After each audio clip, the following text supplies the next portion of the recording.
Listo, para esta segunda noche de Simplan que vamos a tener virtual, para esta ocasión el tema va a ser conocer el seno maxilar antes de intervenirlo, y esto es todo un reto para los odontólogos. Y para esta ocasión nosotros vamos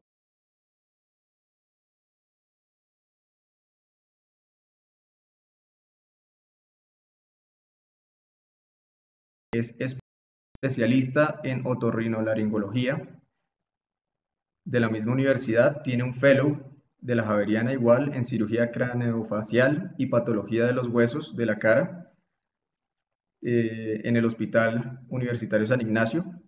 Hizo un entrenamiento en Münster, Alemania, en EPITES,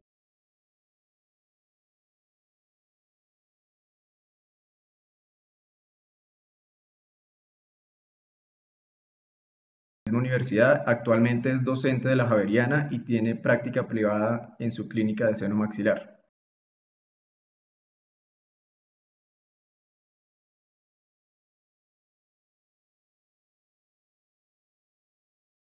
Antes, a las personas que ingresaron nuevas, que pueden realizar sus preguntas en el chat, las vamos a responder al final de la conferencia.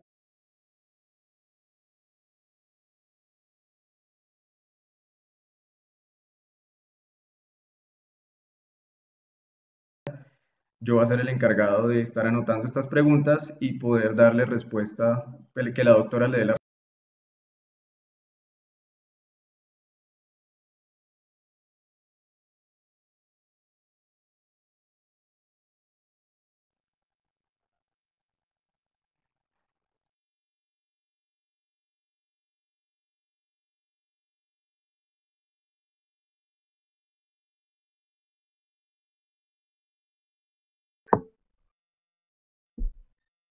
Buenas noches para todos. Gracias a todos los asistentes por su participación. Es un placer para mí haber aceptado esta invitación y compartir con ustedes el conocimiento y la experiencia sobre el seno maxilar. Quise escoger este título, que es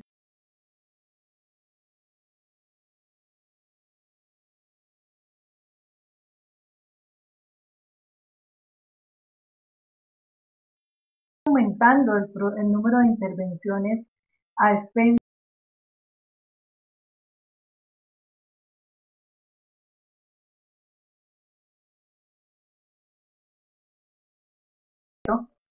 el conocerlo, ya que en la especialidad de otorrinolaringología pues demoramos básicamente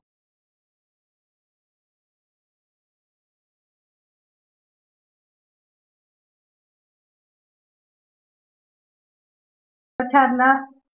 No vamos a hablar de técnicas quirúrgicas, no vamos a hablar de la predecibilidad de lo que es este procedimiento, pero vamos a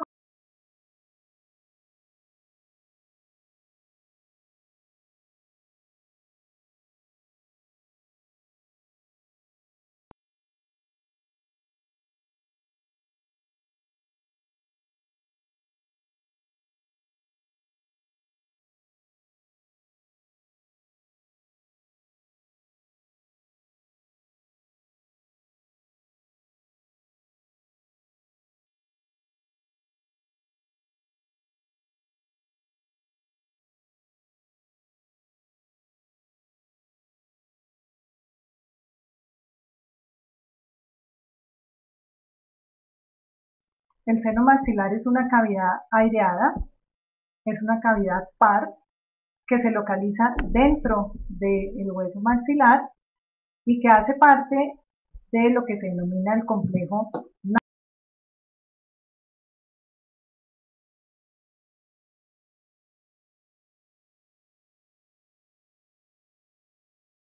tabique, los senos frontales, los senos esfenoidales, las rendillas esmoidales y por supuesto los senos maxilares. En total, entonces tenemos 8 senos paranasales y 2 fosas nasales que hacen parte de lo que se denomina el complejo naso.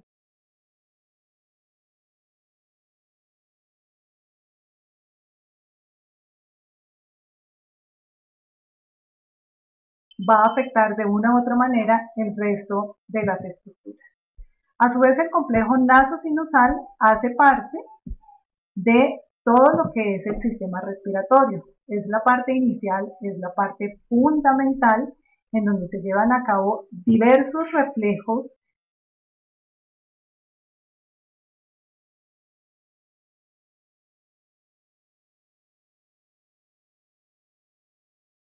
que la mucosa del seno maxilar, de las fosas nasales y de los otros senos que les nombré, comanda algo que se denomina el reflejo nasopulmonar.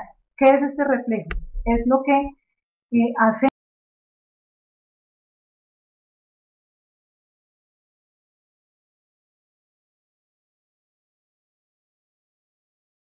el intercambio gaseoso.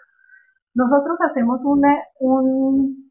digamos que un mecanismo que se denomina ciclo nasal. ¿En qué consiste? Cada 3 a 6 horas dejamos permeable una fosa nasal más que la otra para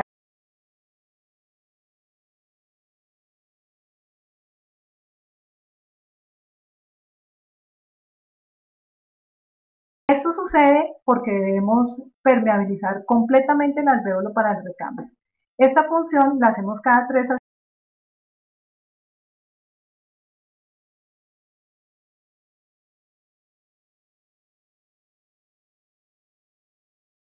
a partir del comando del sistema nervioso central, está haciendo ciclo nasal cada 3 horas, entre cada 3 a 6 horas, y obligadamente nos volteamos para que haya distensión del pulmón. Esa es la razón por la cual, por ejemplo, nos movemos en las noches para que durante las 24 horas estemos oxigenando todo nuestro cerebro.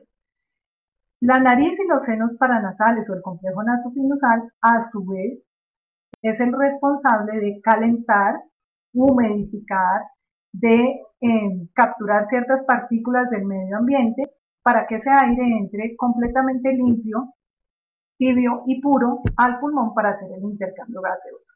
De tal forma que este complejo nasosinusal es fundamental en toda la parte del sistema respiratorio en nuestro organismo.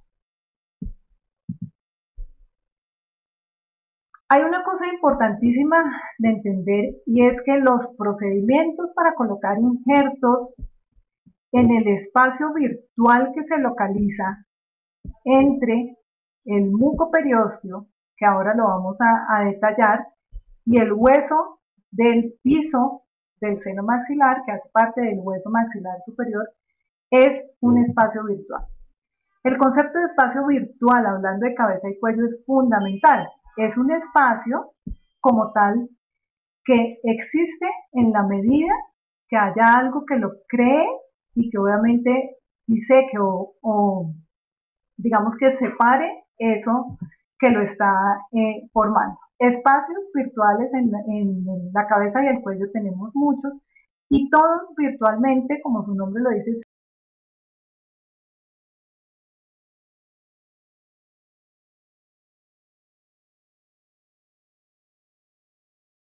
se comunica específicamente a través del seno maxilar con los espacios virtuales de la fosa pterigomaxilar, de la fosa infratemporal y de la fosa pterigopalatina, es decir, que un proceso sinusal agudo o subagudo del seno maxilar puede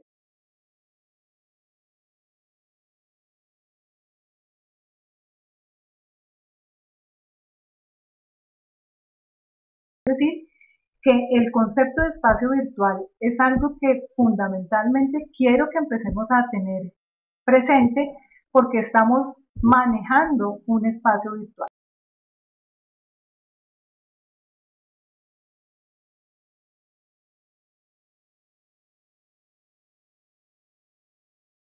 Son altamente predecibles, pero vamos a ver exactamente en qué tipo de pacientes o qué condiciones son las que debemos tener presentes para que esto sea 100%.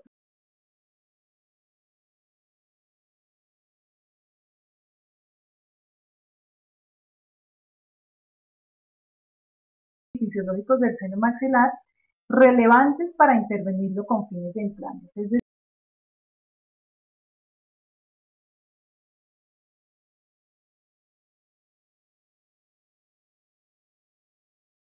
los mecanismos de defensa para ese cambio en la fisiología que estamos creando al colocar un injerto en ese espacio submucoperióstico del seno maxilar.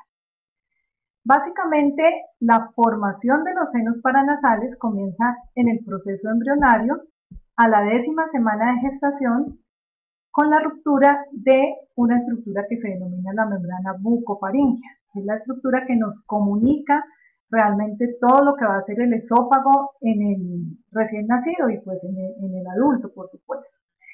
El embrión empieza a tener movimientos de sus extremidades y empieza a hacer una circulación o un movimiento de ese líquido amniótico a su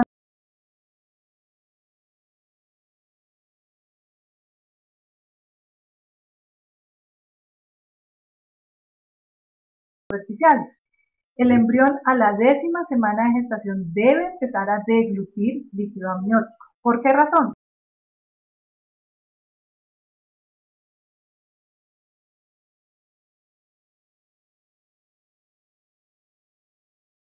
Formada al momento de nacimiento. Con cada deglución que hace el embrión en ese proceso embrionario de crecimiento y desarrollo, las burbujas migran hacia la parte superior y empiezan a invadir espacios que tienen una densidad muy baja de formación y a formar específicamente el seno.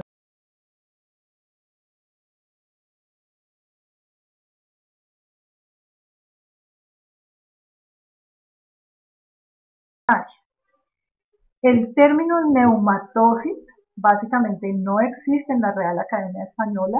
En el argot otorrinolaringológico conocemos lo que es la neumatización primaria, que por definición ocurre entre la 10ª semana de gestación y el momento en que empieza la erupción de los premolares y los molares superiores.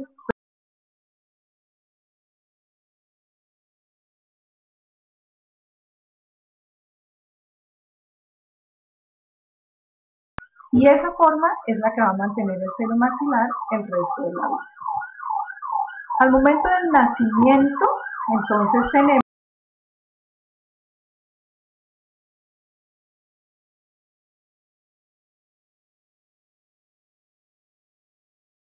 el seno frontal, por ejemplo, empieza su proceso de neumatización primaria hacia los 9 años de edad. El seno esfenoidal empieza su proceso de neumatización primaria hacia los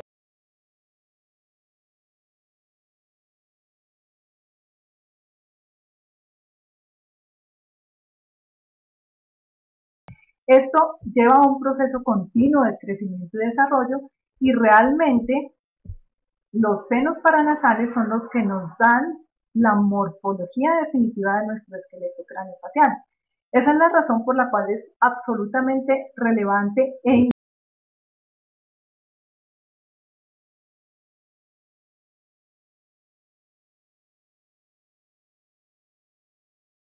no vamos a llevar a cabo ese proceso que les estoy mencionando de neumatización primaria. Esta es una escanografía de un paciente pediátrico en el cual vamos a ver ciertas estructuras que poco a poco les voy explicando. Fíjense ustedes que hay unos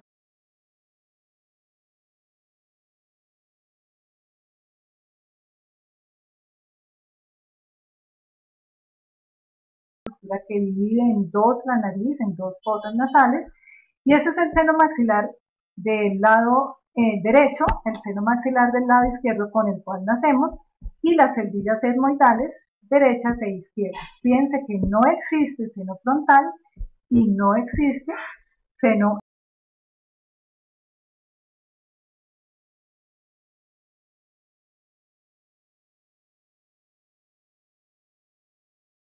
La erupción del canino superior, es decir, la erupción del canino superior es el evento crítico que nos da la morfología y la neumatización secundaria se cierra en ese momento y nos da la forma estructural del esqueleto craneofacial.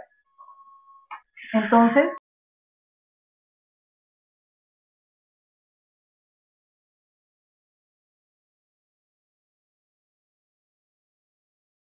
que por supuesto esto sería una condición ideal en la cual no perdemos dientes.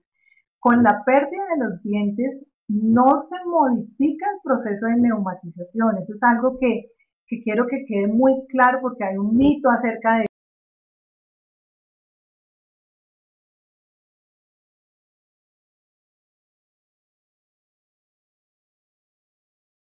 pasa, que se reabsorbe el hueso alveolar porque todos sabemos que el hueso alveolar es diente dependiente y por supuesto se modifica la forma del seno maxilar. Uno podría adecuar un término como modificación en la forma,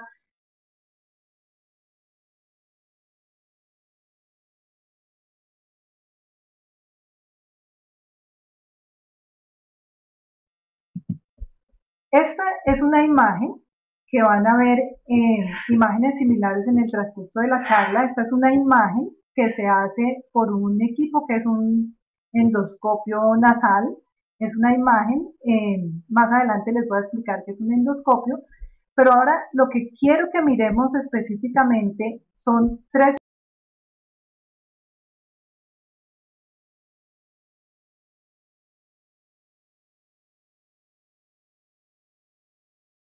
un seno maxilar con fines de implantes. Esto, hay ciertos conceptos que no aplican en la parte otorrinolaringológica, pero yo voy a enfatizar en la parte de implantes básicamente. Entonces, esto es una imagen tomada con un lente de 0 grados, es decir, uno se mete con una fibra óptica de frente en la fosa nasal derecha, en este caso.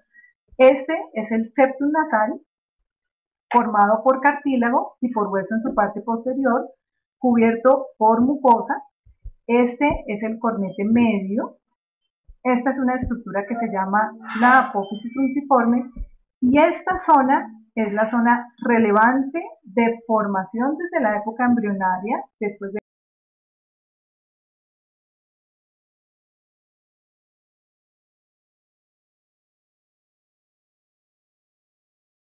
absolutamente crítica en toda la fisiología nasosinusal. ¿Qué pasa? Es la zona que se debe mirar, es decir, si esta zona es normal, el procedimiento se hace predecible. Es un paciente que tiene los mecanismos normales dentro de su fisiología para defenderse de lo que vamos a hacer en términos fisiológicos, que ahora les voy a explicar. Básicamente, una disminución de volumen con un aumento de presión tras colocar un injerto submucoperióstico. Esta es la zona que se denomina complejo naso-fronto-etmoidal y es la zona de confluencia del drenaje de 3 senos paranasales, excepto el esfenoides que tiene un contexto embriológico diferente y el cual debemos buscar. En las imágenes tomográficas que ustedes solicitan del maxilar superior para hacer la planificación de la colocación de los implantes,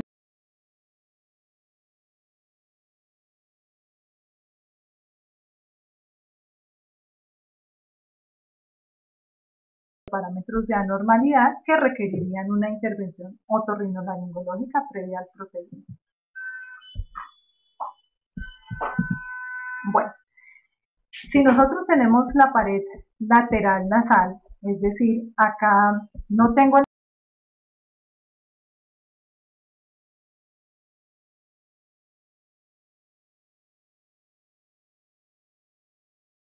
el piso nasal, esta es la espina nasal anterior, espina nasal posterior, piso de la fosa nasal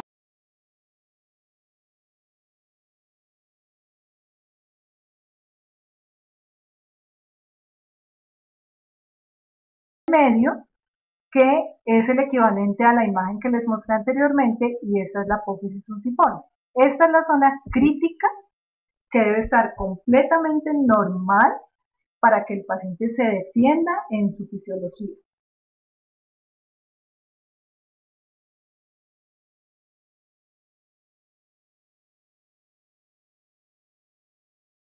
Presencia de tabiques, intersinus, incluso no muchas veces los engrosamientos de la mucosa, siempre y cuando esta zona que es crítica esté dentro de parámetros normales para que el paciente se defienda.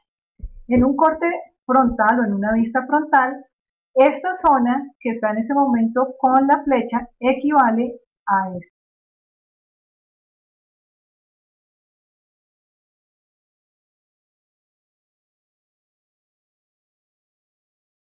Todo lo que es el complejo naso-esmoido-maxilar. Esta es la configuración usual de un seno maxilar. Este tiene un infundíbulo. El infundíbulo es como la parte tubular.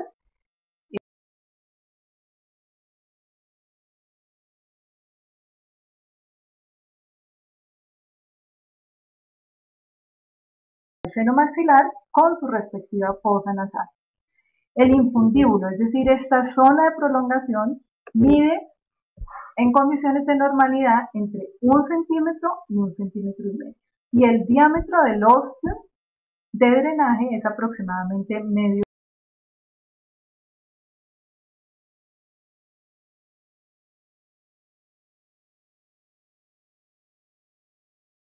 Desde esta zona empiezan a subir esas burbujitas, hacen la neumatización primaria inicialmente en esta zona que es la parte esmoidal.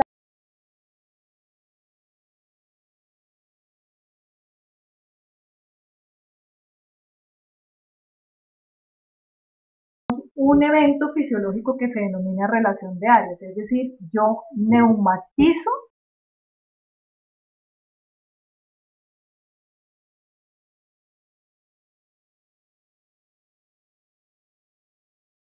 en la vida adulta, al índice de masa corporal que voy a tener, a la morfología craneofacial.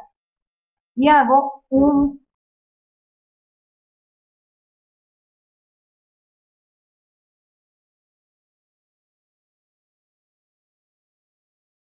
nombre lo dice, con mi diámetro del orificio del ostium para mantener siempre un equilibrio entre la parte del aire que está dentro del seno y la parte del aire que está en el medio externo, o sea, en mi fosa nasal y obviamente en el medio externo al paciente. Eso se denomina relación de área. ¿Qué pasa cuando yo intervengo un seno maxilar? Yo estoy disminuyendo un volumen porque estoy levantando mi mucoperiósteo, estoy colocando un material de injerto en el piso submucoperióstico, estoy disminuyendo este volumen y por ende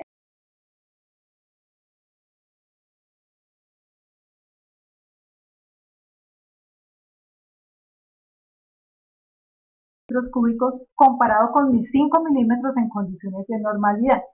Cuando yo disminuyo el volumen, necesariamente aumento la presión y por supuesto llevo por un efecto que vamos a ver de toda la fisiología de los gases, básicamente por el principio de Bernoulli, obstruyo completamente el óseo.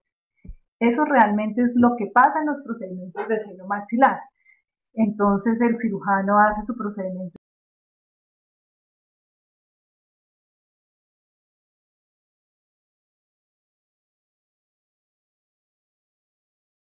perfecta, utilizó la cantidad que era y a los 3 o 4 días el paciente lo llama porque manifiesta estar eliminando partículas del injerto a través de la fosa nasal. ¿Eso sucede por qué? Porque hubo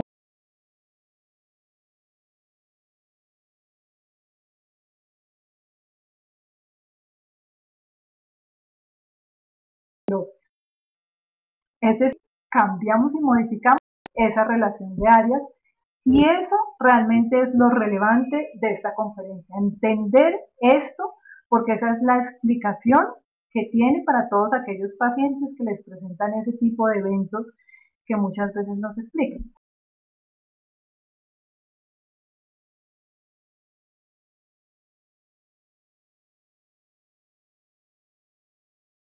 Sucede eso, porque se aumenta la presión dentro del seno, se obstruye el ostium por el principio de Bernoulli y obviamente esa presión negativa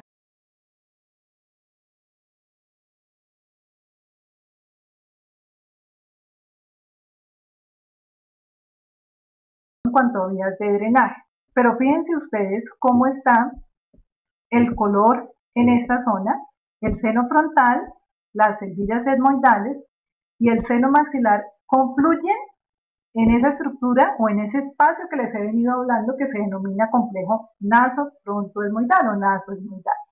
Fíjense que el seno esfenoidal tiene una embriología diferente y un drenaje completamente posterior en la nariz. Entonces, cuando hacemos un procedimiento a nivel del piso del seno maxilar, disminuimos este volumen, aumentamos la presión, la complicación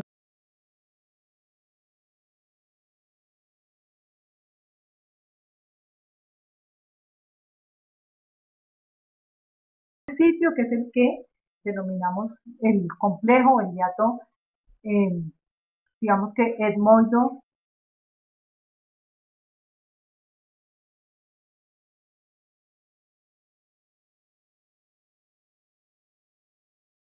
como drenan cada uno de los senos. Entonces fíjense que el seno esfenoidal tiene un drenaje completamente aparte, es extremadamente raro que hagamos una sinusitis maxilar posterior a un procedimiento de este tipo, pero el drenaje del seno frontal, que es esto que ustedes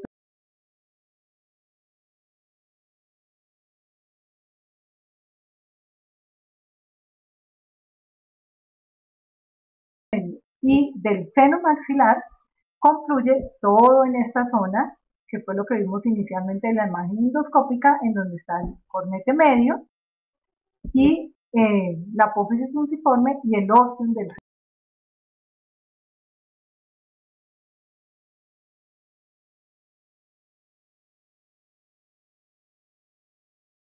hasta su osteo. Ese es el que les digo que aproximadamente mide entre 1 centímetro y 1,5 centímetros, y este puntualmente es el ostium de drenaje principal, que mide aproximadamente en condiciones de normalidad medio centímetro. Pero como les digo, nosotros creamos en nuestra vida embrionaria, en nuestro crecimiento y desarrollo,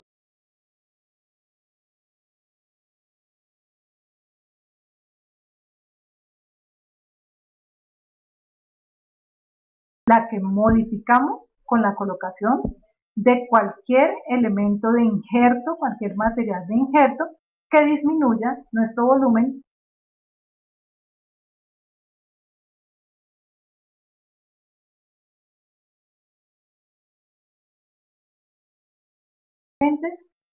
Ciertos síntomas en mayor o en menor grado en su posoperatorio inmediato y complicaciones obviamente importantes como pérdida de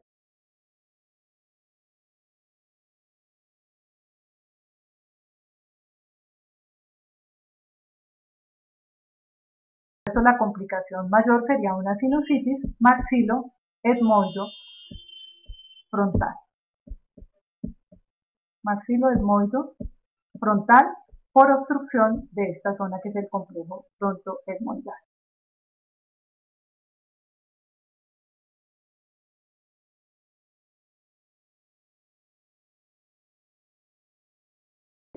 Y por supuesto el seno frontal. El seno esfenoidal, que es este, pues es un seno que digamos que está un poco independiente en su fisiología y en su compromiso con respecto a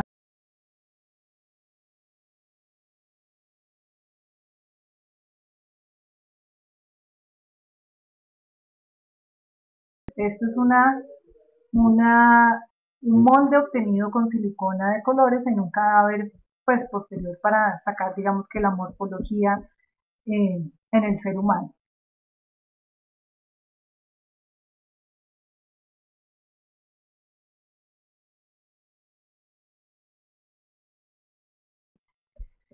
Un paciente que llega a nuestra consulta y que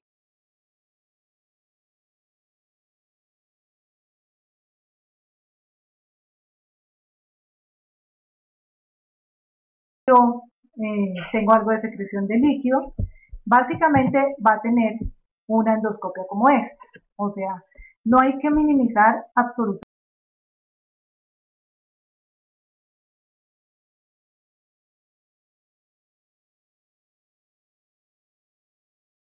ese tipo de reacciones alérgicas, leves, moderadas o avanzadas, pero incluso en las leves es un gran edema de lo que es el cornete medio, un gran edema de lo que es la mucosa nasal. Fíjense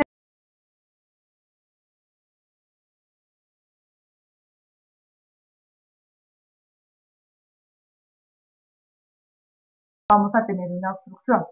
Entonces, los odontólogos deben aprender a interrogar perfectamente a su paciente antes de tomar la decisión de hacer una intervención con fines de implantes para reconstrucción del reborde alveolar superior a expensas de el seno maxilar. Estos síntomas son fundamentales en detectar porque podemos tener una tomografía dental superior en donde el seno simplemente le damos algo de engrosamiento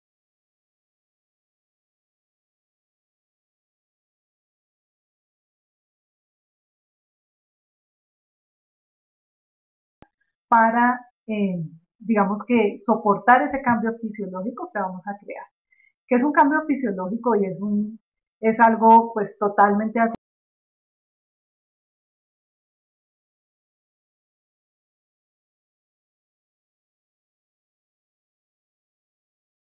¿Cómo es el epitelio? Es decir, ¿qué recubre esas estructuras óseas que hemos mencionado?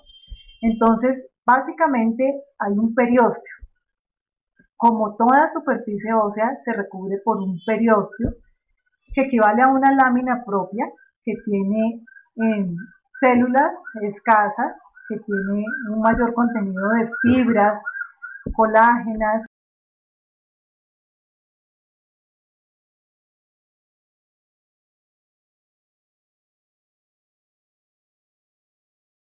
la membrana, que no rompí la membrana, que yo levanté la membrana realmente por definición histológica, lo que recubre ese piso de seno maxilar es un mucoperiósteo.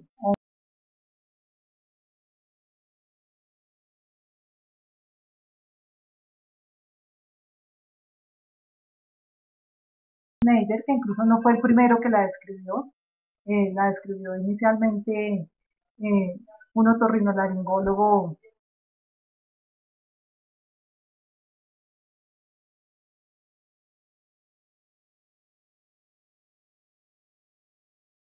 es una membrana basal que hace parte de la totalidad del epitelio, pero no es la única. Esta es la membrana basal que da soporte a una mucosa que está compuesta por unas células cilíndricas, es decir, alargadas,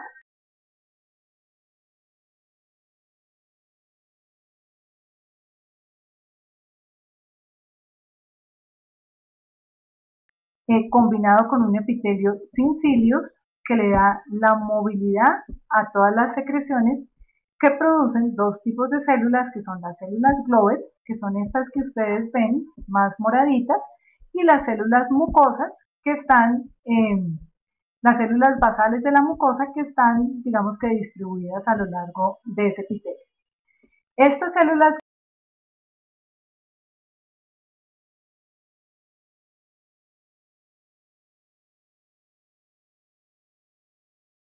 migra desde la membrana basal, se deposita en la superficie y lubrica todos los senos paranasales y básicamente todos los epitelios que están expuestos al medio ambiente. Este mismo epitelio lo encontramos en todo el tracto respiratorio.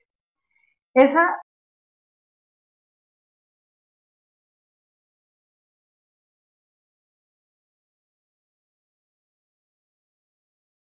un espacio de tiempo para que el aire se caliente y que nos llegue al alvéolo un aire que esté limpio, puro, a la temperatura perfecta.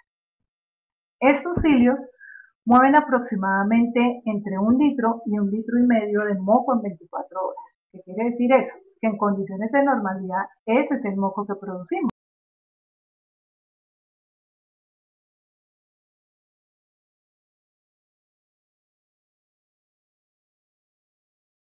De 1 litro y 1,5 litros de moco en 24 horas.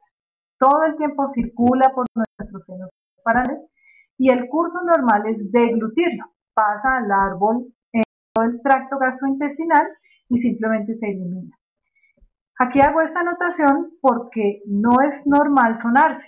Es decir, cuando tenemos secreciones en la parte anterior de la nariz, estamos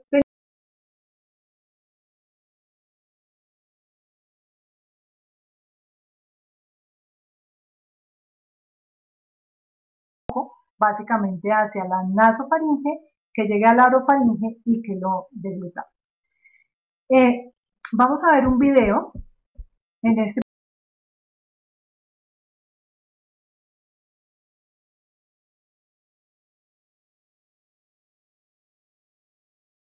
Este es un corte frontal de los senos paranasales, en donde vemos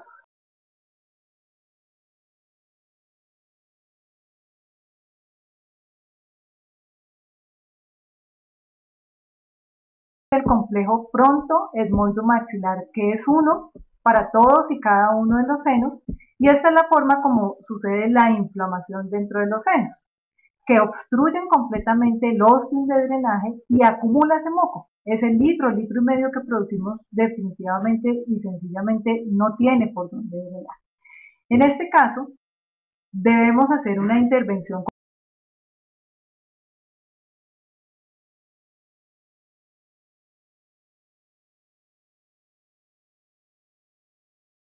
Esos sitios de drenaje, salgan las secreciones y en general nos queda un engrosamiento.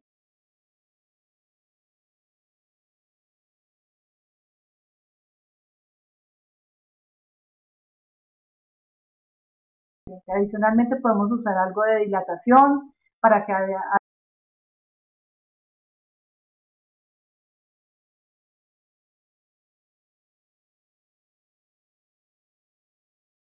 acción. Transitorio o permanente, del 100% queda tras su drenaje este tipo de engrosamientos. Entonces, cuando vean este tipo de engrosamientos, saben que en algún momento de la vida, de la fisiología de ese paciente,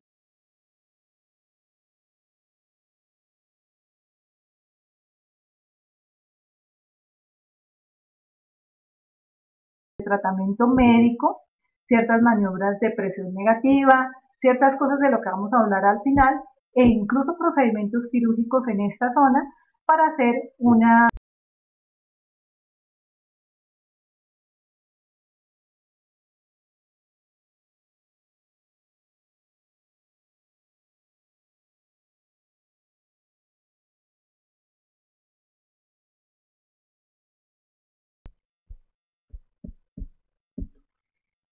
Este es un endoscopio nasal, simplemente es un sistema de fibra óptica, en este caso la usamos rígida, que tiene un acceso para una fuente de luz y tiene simplemente un lente que magnifica la imagen.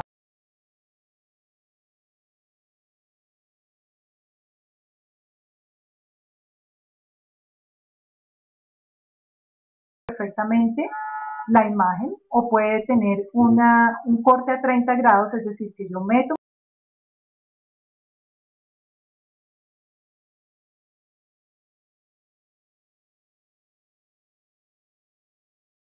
llega directamente a través de las fosas nasales a este sitio. El sitio crucial que tenemos que ver es este. Si yo tengo un lente como este,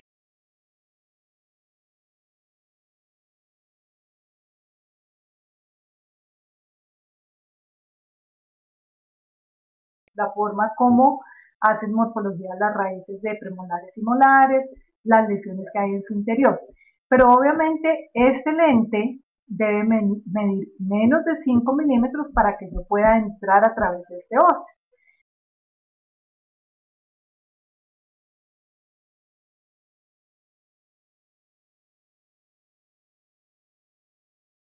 Ese óseo mayor de 1 centímetro para que retorne a su relación de áreas cuando disminuyamos el volumen y aumentemos necesariamente la presión. El sitio fundamental de los procedimientos endoscópicos es este, que nos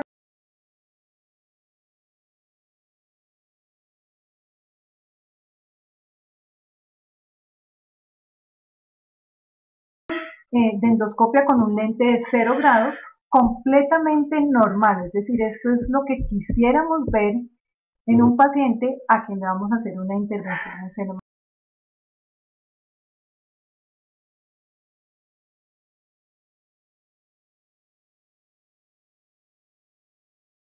La apófisis unciforme, que es una estructura que está antes, si yo me metiera entre este cornete medio y esta pared lateral nasal, llego a mi seno esmoidal y este es el ostium del seno maxilar. Es el que les menciono, que mide más o menos medio centímetro. En algunos pacientes, de acuerdo a su altura,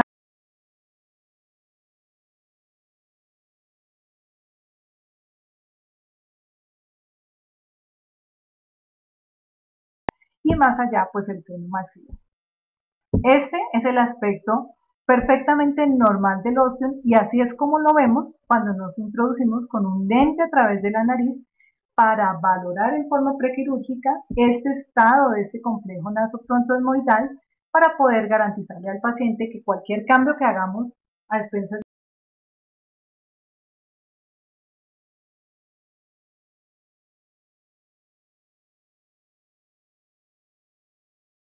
realmente esto es algo bien complejo, toda esta circulación de aire con cada inhalación y cada exhalación, este aire debe generar fenómenos de turbulencia.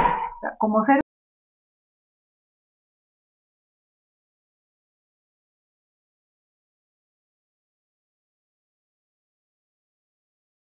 una de las cosas más bonitas es entender toda esta fisiología del complejo nasosinusal, porque cuando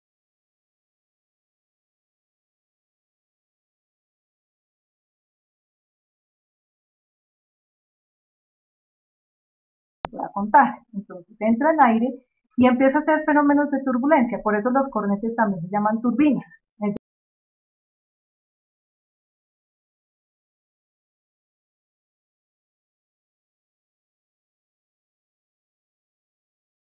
¿Con qué? Con la gran vascularidad que tenemos dentro de esa cavidad, de ese complejo nasosinusal, y se empieza a depurar todo el contenido de partículas que no son sanas para nuestros alvéolos pulmonares hasta que llega al alvéolo pulmonar, que es su penúltimo. La función fundamental es en todo el complejo nasosinusal y por eso reitero, no debemos respirar por la nariz, por la boca, no debemos roncar, porque durante el ronquido no estamos haciendo esto, estamos llevando a nuestro pulmón un aire que no es el ideal.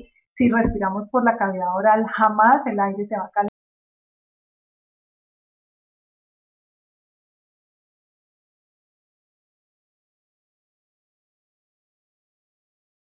podemos seguir de el seno maxilar y fíjense cómo el aire entra dentro de cada uno de los senos, hace su fenómeno de turbulencia para ayudar en la función que tiene, por supuesto, este complejo nasosinusal. En este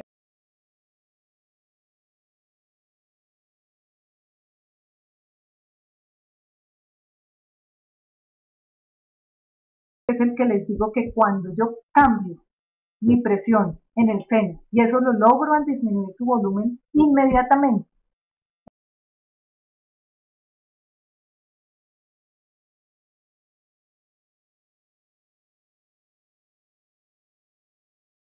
volver a un equilibrio en esa relación de áreas dentro de su fisiología. El efecto temido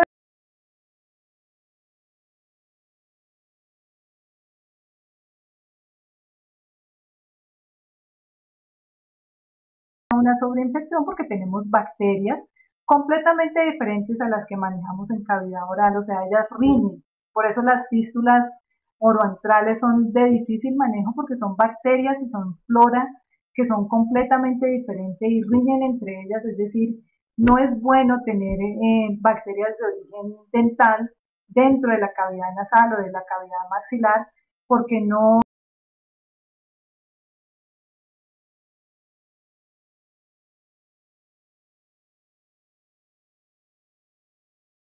de presión, la ley de Poiseuille de toda la parte dinámica de los gases y la corriente de flujo en relación a la resistencia. Si yo obstruyo fisiológicamente mi ostium, mi resistencia aumenta y por ende se obstruye el ostium del seno esmoidal, de las cejillas esmoidales y del seno frontal.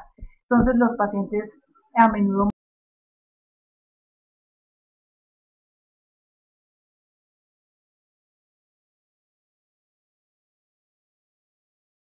dinámico de toda esta parte fisiológica de los gases. Nosotros realmente tenemos cómo medirlo, es decir, esto sería una imagen completamente estática, lo que obtenemos con una tomografía de maxilar superior con fines de planeación dental o una tomografía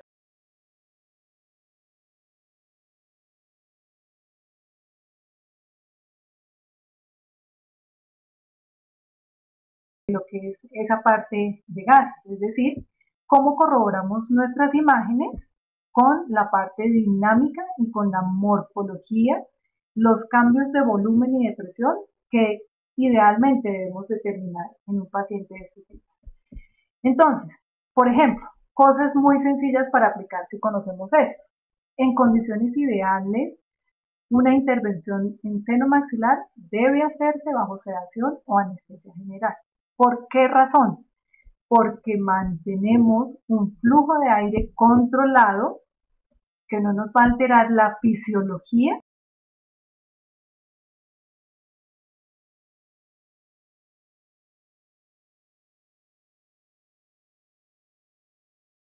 de lo ideal. Lo otro, este tipo de procedimientos se deben hacer bajo sedación con un sistema que se llama de bajo flujo, es decir, que nosotros bajamos completamente esos requerimientos de oxígeno en nuestro paciente para manejar los flujos de aire por la parte de resistencia y de ese flujo.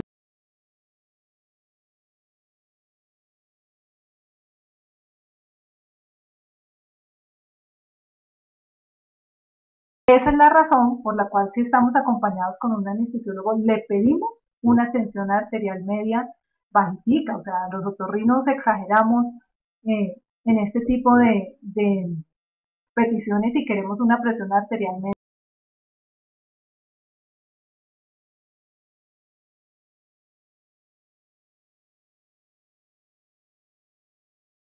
ideal para realizar cualquier procedimiento dentro de los senos paranasales y eso no excluye a los procedimientos que hagamos dentro del seno maxilar.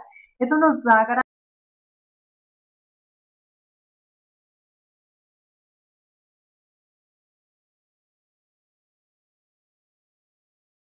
de la adrenalina, de la ansiedad durante el procedimiento, haga antes de la cuenta toda esa descompensación de su fisiología. Eso les va a ayudar bastante a que la predecibilidad de estos procedimientos en cuanto a la fisiología definitivamente mejore. Y es así como nosotros tenemos un examen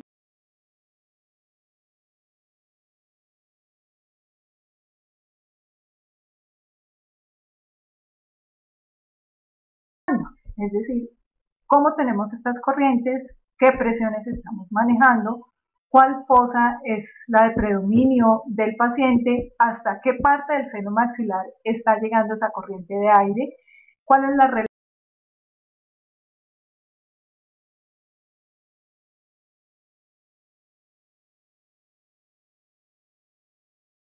cierto toleraría a mi paciente. Esto es absolutamente relevante porque yo podría decir, listo, si mi volumen del seno son 25 centímetros cúbicos, yo aproximadamente necesito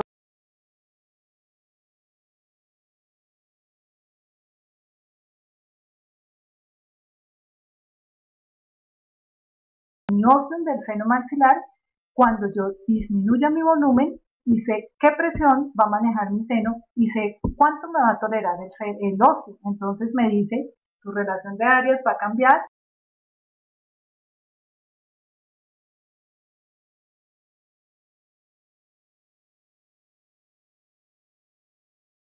La neumológica previa para aumentar el tamaño de ese óseo hasta 1 centímetro y comunicar perfectamente mi presión del medio externo con mi presión del medio interno, o sea, el seno maxilar con el medio externo, y tolerar cualquier cantidad que yo requiera, 2, 3 centímetros cúbicos de material de injerto a utilizar de acuerdo a mis indicaciones básicamente quirúrgicas. Este esquema es importantísimo porque es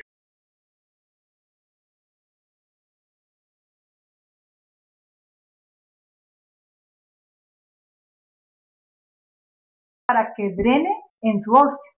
Entonces, arranca del piso, va por las paredes y siempre, absolutamente siempre, asciende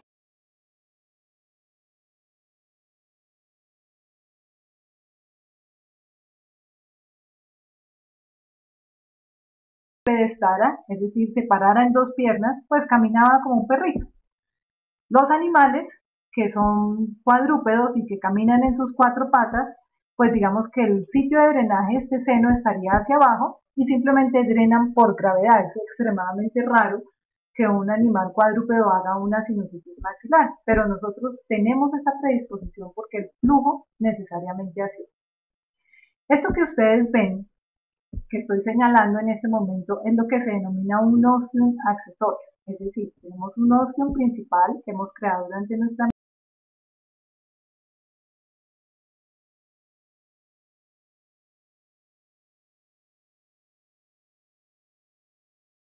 este ostium es el único funcional, es decir, por este sitio está sucediendo el drenaje en ese paciente, por obliteración, por morfología, por hábitos de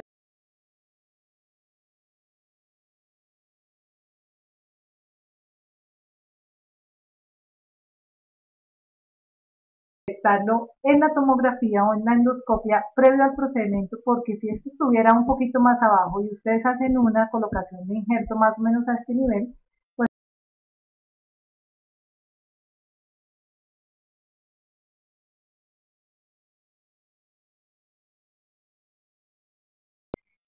el segundo objetivo es conocer los síntomas clínicos que sugieren alteración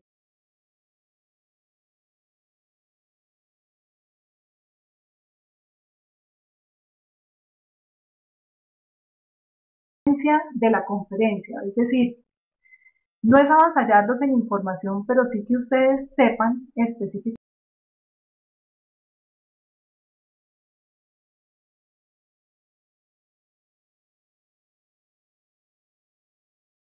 Entonces, esto básicamente son las preguntas y toda la parte de anamnesis que ustedes deben tener.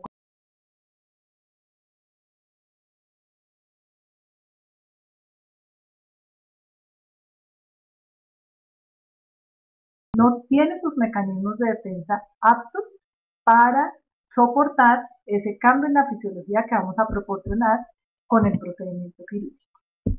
Entonces, uno le pregunta al paciente, hice las preguntas puntuales una a una de cómo se deben hacer. Entonces, por ejemplo, ¿siente la nariz tapada en algún momento del día?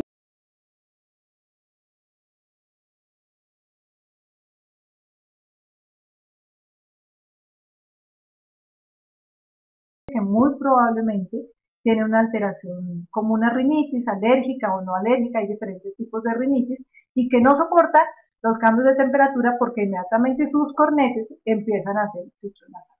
Hay que preguntarle cuál de los dos lados, si es uno o ambos lados, qué eventos favorecen la sensación de nariz tapada, un olor, la exposición al frío,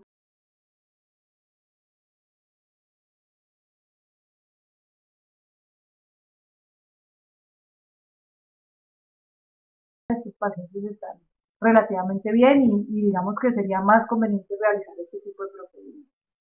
Otra pregunta es si le rasca la nariz, en qué momento, si constantemente la está tocando y haciendo este movimiento, incluso podemos ver una marquita en el dorso nasal, que es la huella que deja ese movimiento del paciente, entonces hay que mirar a nuestro paciente porque indica que está produciendo histamina constantemente y probablemente ese paciente tiene la endoscopia que les mostré con ese aumento del tamaño del corte.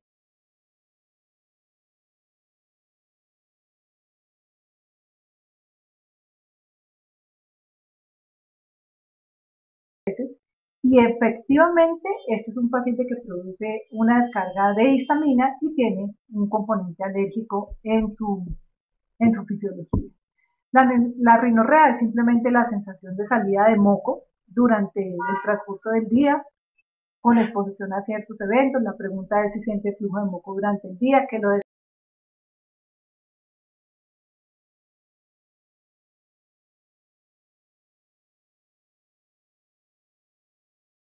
rinítico en general lo tiene clarito. Un paciente que tenga rinorrea, digamos que purulenta, pues es algo que nos debe decir que su fisiología no está normal.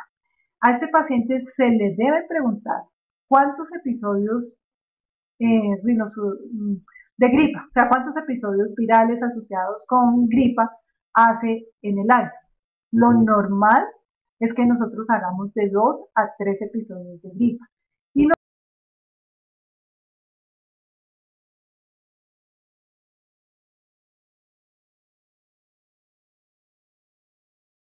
lo nos diga, no, yo hago una gripa cada mes y no, cada vez que me hago una gripa, yo duro 2 meses con moco, ya nos habla de un fenómeno fisiológico en el cual él no se está defendiendo.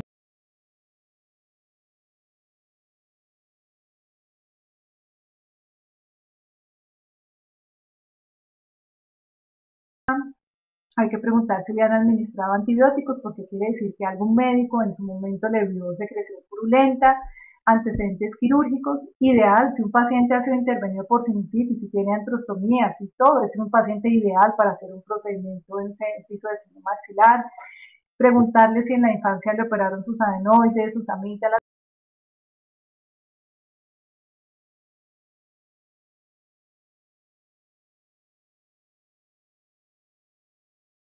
No haya tenido un desarrollo y una relación de áreas normal.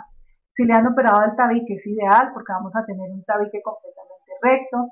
Si le han operado tumores en la nariz, oídos o garganta, es ideal porque generalmente los otorrinos permeabilizamos toda la parte nasosinusal. La disfunción torácica se refiere a esa sensación que tenemos o podemos experimentar cuando nos exponemos a cambios de presión y de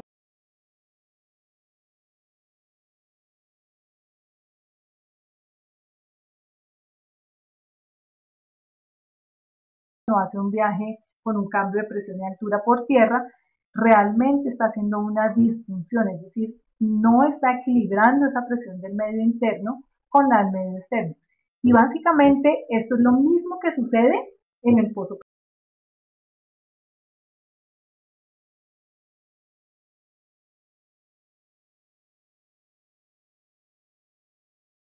Dentro del seno maxilar con fines de implante. Síntomas obstructivos como roncar en la noche, no es normal, respirar con la boca abierta, no es normal, son pacientes que no tienen una permeabilidad de su complejo nasosinusal.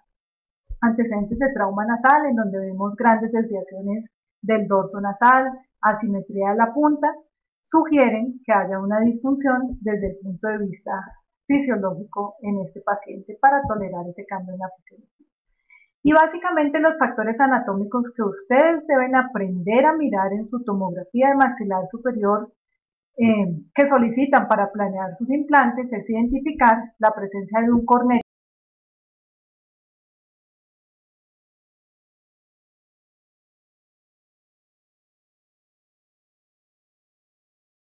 que por supuesto va a ocluir ese complejo frontonasoesmoidal, desviaciones del tabique que ahora vamos a ver, con espolones que son como una especie de puntas o de flexiones, la inserción paradójica del cornete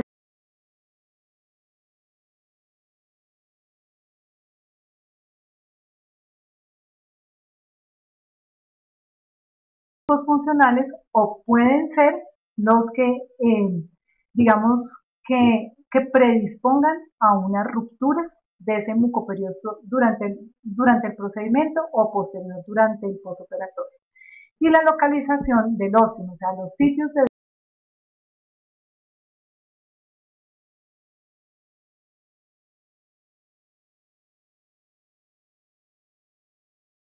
de la fosa nasal derecha, este es el tabique nasal con su mucosa, este es el cornete medio, atrás vemos las celdillas esmoidales que son como un panalito de abejas, y esta es la típica endoscopia de un paciente que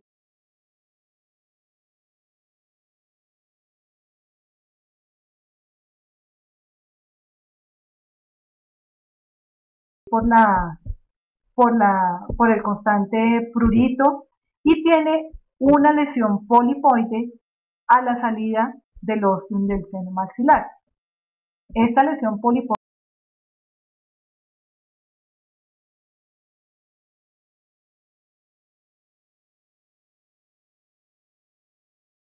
es el flujo mucociliar. Además de toda esta zona de edema, de cambio en las características de la secreción nasal y por supuesto de un factor altamente predisponente a una complicación tras un procedimiento en seno maxilar. Esto es una concha bulosa, es decir, es un cornete medio que fíjense ustedes tiene un gran tamaño, adentro es aire Es una burbuja grande de aire que podemos ver en la tomografía y que obstruye completamente el óstum del seno maxilar. Este es el tabique nasal. Esta es una aguja con la que estamos haciendo una infiltración de anestésico para hacer el procedimiento quirúrgico de disminuir su tamaño. Esta es la apófisis semilunar y en esta zona, si levantamos este cornete, veríamos y encontraríamos el óstum del seno maxilar que en este momento está completamente obliterado.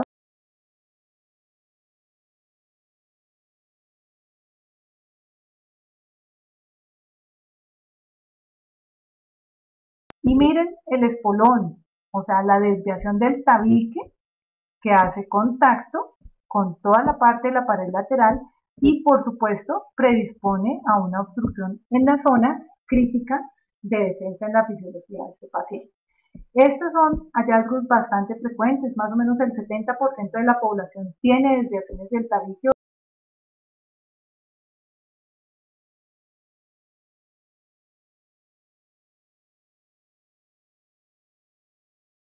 Es como veríamos escanográficamente el espolón y esto es como lo veríamos en la endoscopia nasal, ¿sí? Y fíjense cómo está en relación con la zona de drenaje de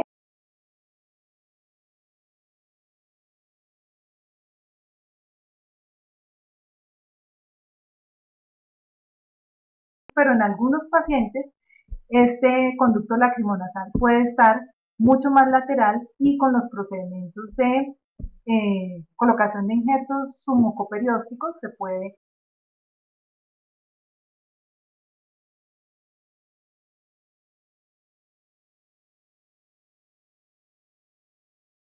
preventivo y los medicamentos adecuados para preservar una correcta fisiología nasosinusal posterior al procedimiento.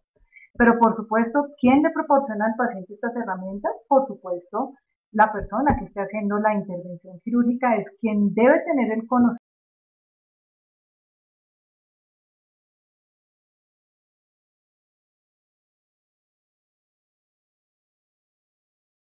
transoperatorio, quiere decir antes, durante el procedimiento y después del procedimiento, se basa en los siguientes puntos. El primero, preservar la permeabilidad nasosinusal. Entonces, ningún paciente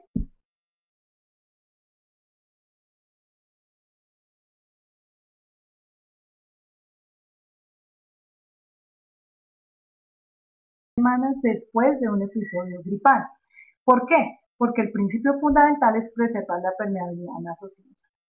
¿Cómo preservamos esta permeabilidad? Básicamente con vasoconstrictores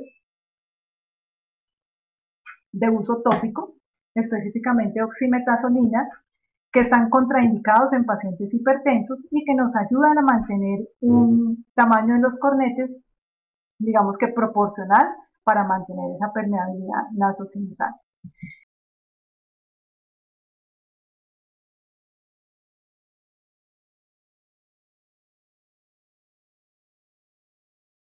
Se suena. De hecho, como les mencioné anteriormente, lo anormal es sonarse. Las personas, digamos que es el mito callejero, creen que sonarse, cogerse la nariz hasta que ya salga todo el contenido hasta el último alvéolo es lo normal. No, ese litro que producimos de moco simplemente lo deglutimos. El moco que sacamos, el moco que limpiamos, es ese moco que se oxida en la parte más anterior, en el vestíbulo nasal, y que simplemente ha cumplido su función.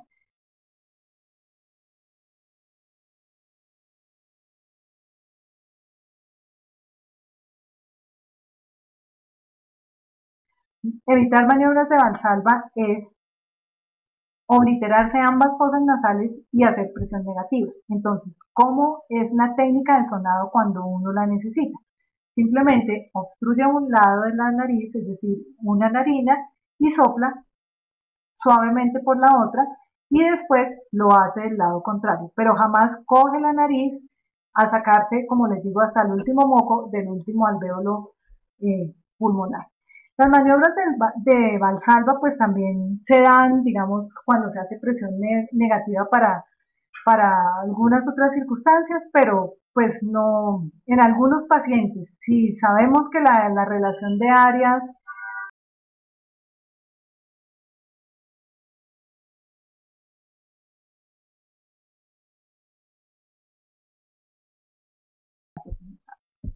Por supuesto, el paciente debe evitar contacto viral a través de vía aérea, es decir, si hay un miembro de su familia o las personas con las que conviva después del procedimiento, simplemente no debe tener contacto, o la persona transmisora del episodio viral debe usar un tapabocas, o el paciente, porque lo que menos deseamos es que haya un episodio de inflamación posterior al procedimiento. Esto hay que advertir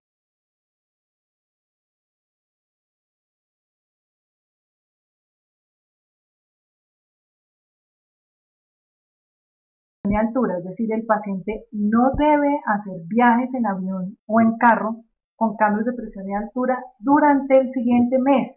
Son 30 días, ideal 6 semanas. Entonces eso el paciente lo debe conocer. No quiere decir que eventualmente,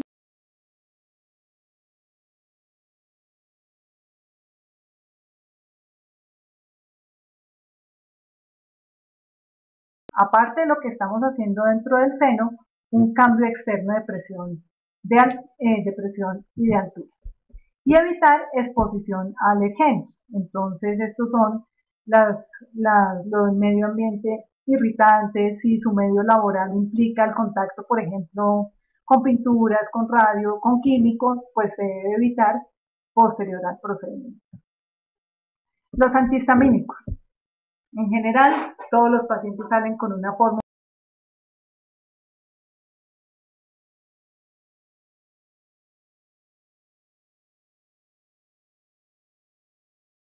que tienen un trastorno de histamina, como su nombre lo dice, y queremos que estén controlados.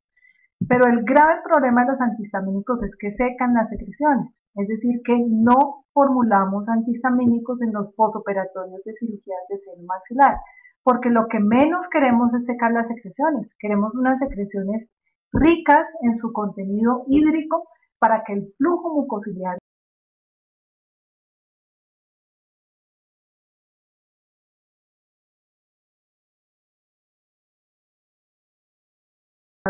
que el bloquear esa histamina seca las secreciones y es lo que menos queremos. Por el contrario, como les mencioné, queremos mantener esa permeabilidad nasal. Los esteroides de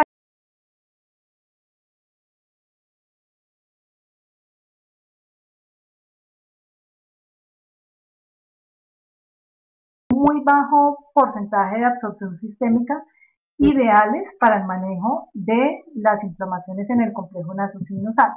Sin embargo, jamás las formulamos en el postoperatorio inmediato. Jamás. Se formulan no antes de 2 a 3 semanas. ¿Por qué razón? Porque los esteroides favorecen, digamos que algunos defectos de cicatrización y son de acción tópica, es decir, lo vamos a tener sobre el epitelio y al tenerlo estrictamente sobre el epitelio vamos a frenar el flujo mucociliar y por supuesto vamos a detener ese paso de las secreciones y no vamos a favorecer la permeabilidad.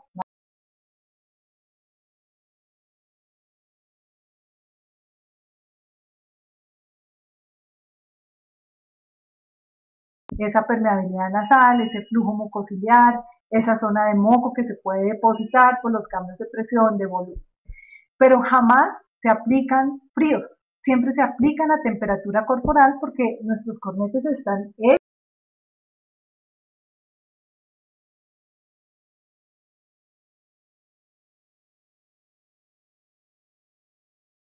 y vamos a obstruir ese complejo del cual he hablado durante toda la conferencia.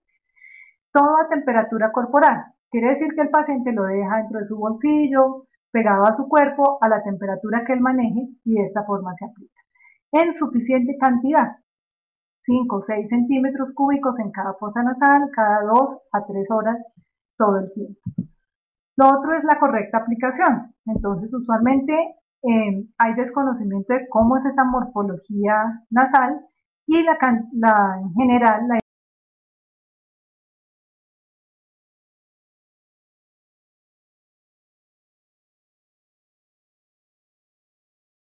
va a quedar depositada en la narina y realmente no va a cumplir su función.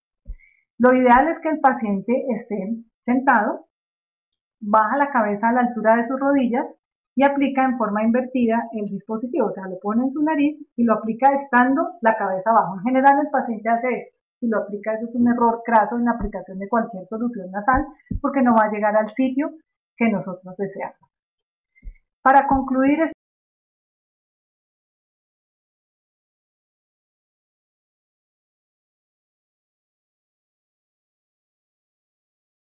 digamos que es bastante complejo, hace parte de un sistema nasosinusal, hace parte de un sistema respiratorio, por lo cual la responsabilidad al intervenirlo es crucial y el beneficio va a ser para el paciente. Para mí, en mi experiencia, el principio fundamental, más allá de la morfología,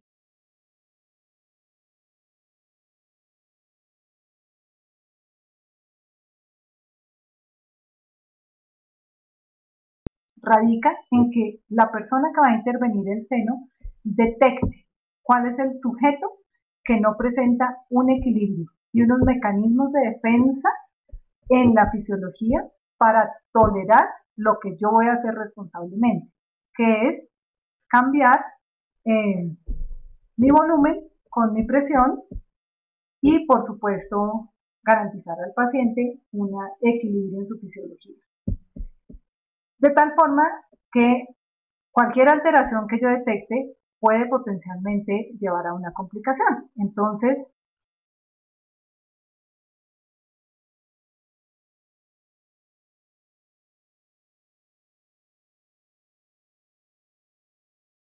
enciendan las alarmas, si ven un engrosamiento de la mucosa, pues ya saben lo que ha pasado.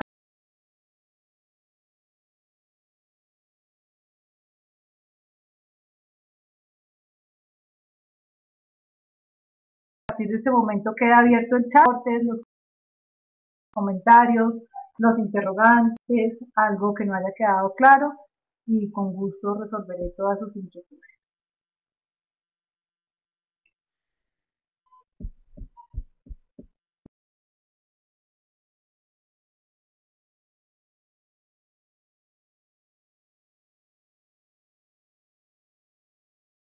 Yo tengo, mientras tanto, durante la conferencia hubo 3 preguntas.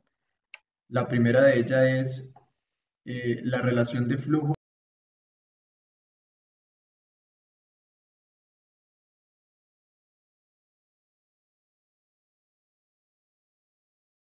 Hacemos la osteotomía desde la apófisis pterigoides del esfenoides hasta la espina nasal anterior, hasta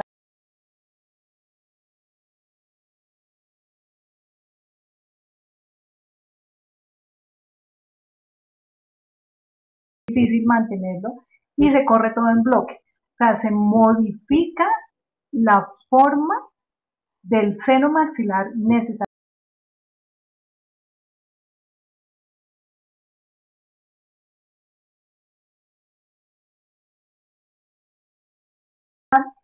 Digamos que en forma intencional comunicado con su medio externo, es decir, entramos completamente al seno maxilar, lo estamos modificando desde su interior, a diferencia de los procedimientos de colocación de injerto mucoperióstico, en donde no estamos cambiando el esqueleto, pero estamos definitivamente aumentando, disminuyendo el volumen, aumentando esa presión. O sea, el mecanismo es diferente porque la osteotomía que hacemos de pterigoides a apófisis a la escotadura piriforme, pues pasa por el seno y tenemos que traernos la pared posterior del seno, o sea, es un movimiento en bloque de esa parte inferior del maxilar superior.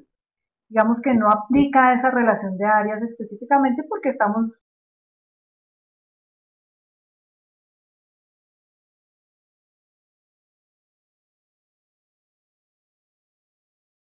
¿Cuánto tiempo debo esperar para programar cirugía de levantamiento de seno en caso de implantes? el proceso de cicatrización de epitelios en el organismo en general son 6 semanas.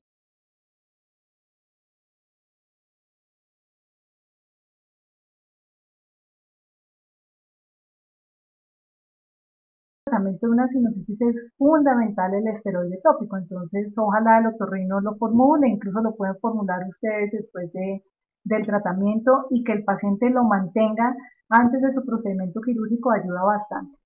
Digamos que el tip de la recuperación de una sinusitis es que yo tenga flujo mucociliar. Una anotación al respecto es el paciente fumador.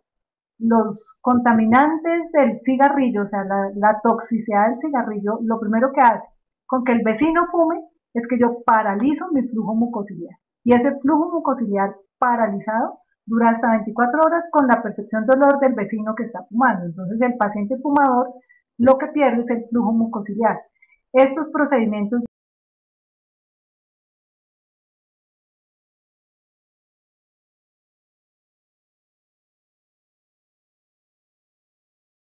de sinusitis es la recuperación de ese flujo mucociliar, es decir, que el paciente tenga sus mecanismos de drenaje óptimos y eso se demora entre 4 a 6 semanas, idealmente 6 semanas.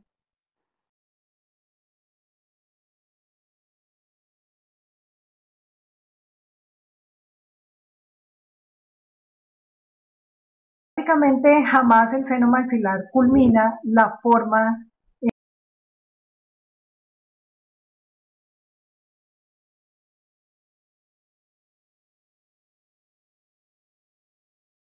secundaria, simplemente no se completa y por supuesto igual el paciente se defiende y crea una relación de áreas para esa morfología. Cuando se extraen o cuando se retiran, pues simplemente el seno se acomoda a su nueva posición, pero digamos que ahí ya se ha perdido,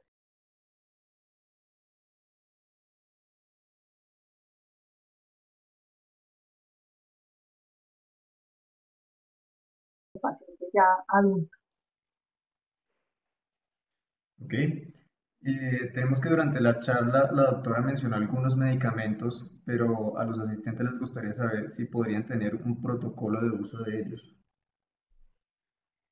Pues yo no soy muy amiga de los protocolos rígidos, o sea, porque pienso que hay que individualizar el paciente. Puntos fundamentales. Una elaboración impecable de la historia clínica, o sea, deben mejorar la anamnesis, deben preguntar por toda la sintomatología que estaba en una de las tablas que les mostré y de acuerdo a la sintomatología del paciente, digamos que los medicamentos.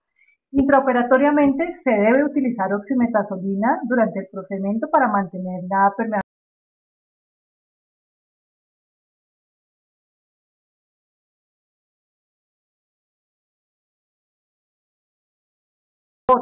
dentro de la nariz, pero idealmente, digamos que como torrinos lo hacemos con unos algodoncitos, unas mechitas, porque lo ideal es que la oximetazolina esté constantemente en contacto con la mucosa.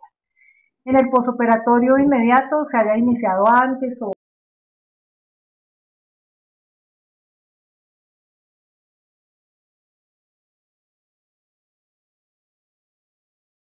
antibiótico para tratamiento completo durante por lo menos 10 a 14 días, que es lo que se utiliza en senos paranasales. El esteroide tópico, el furoato mometasona, el nombre comercial es Nasonex o Uniclar, el furoato fluticasona, el nombre comercial es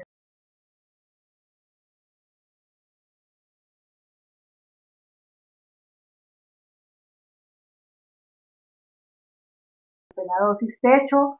No somos muy amigos de los antiinflamatorios no esteroideos porque afectan el flujo mucociliar, entonces como medidas antiinflamatorias van a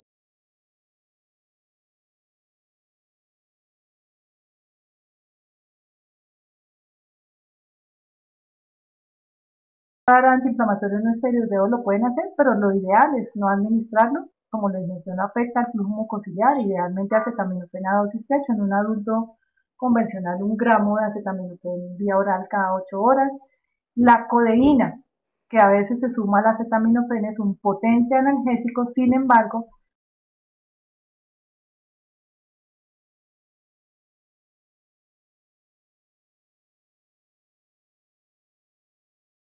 de la dosis durante estos postoperatorios porque va a detener el flujo mucociliar. Un protocolo estricto, pienso que se basa básicamente en eso. Me faltó el suero nasal, que sí es fundamental, la temperatura corporal en la posición que les digo, antes, durante y después del procedimiento. Las condiciones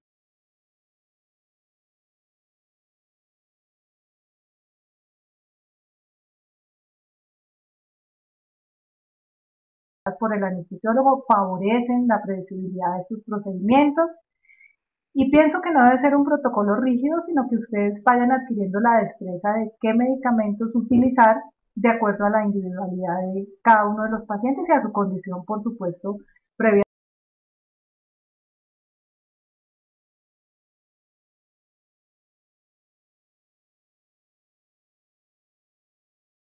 Del seno maxilar en una radiografía, ¿cómo se realiza entonces la descripción? ¿Reabsorción del reborde alveolar? Efectivamente, yo hice toda una investigación.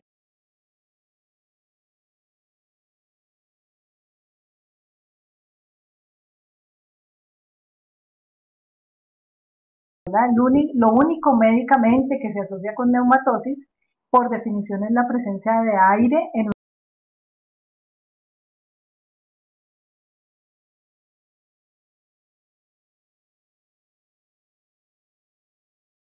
rara, pero pues digamos que con una alta mortalidad. No existe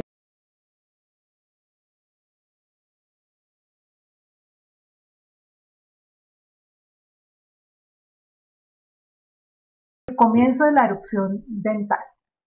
La neumatización secundaria desde ese comienzo de la erupción dental de premolares y molares hasta la erupción del canino superior, que sucede entre los 9 y 11 años y que nos da la forma que en principio y en condiciones ideales vamos a permanecer el resto de nuestra vida si no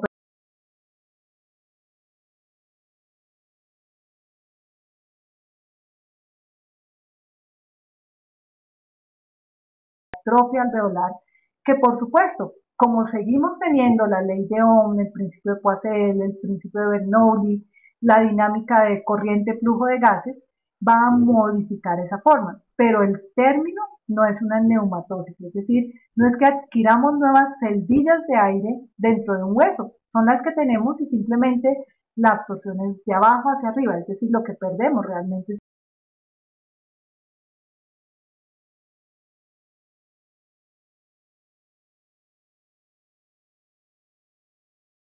¿Piensa usted que sea lo mejor en el caso que se presente perforación de la membrana Schneider?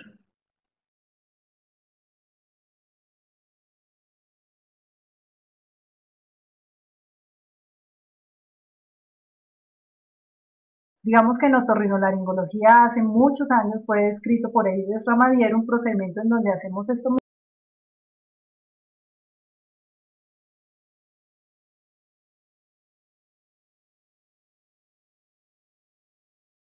si se perfora un mucoperiósteo, pues en principio estamos perdiendo la esencia del procedimiento, pero digamos que uno puede ser flexible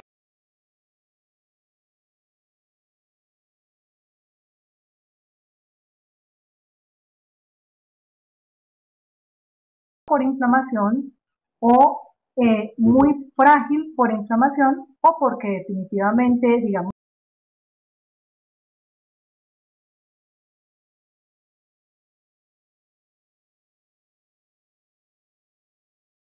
siempre apoyándose contra el hueso, en principio no debe romperse un mucoperiósteo. Si la perforación es pequeña, menor de 4 milímetros, podría ponerse una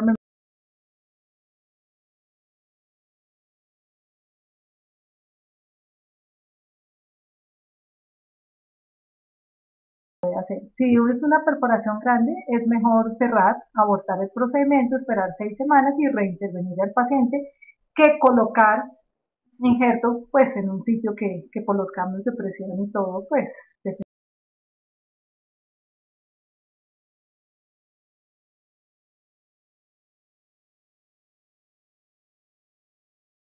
realmente no es algo que no pase en cualquier momento, un movimiento indiscriminado, una morfología de ese seno maxilar puede predisponer a que esto pase, pero si el paciente conoce que esto puede pasar durante el mismo procedimiento,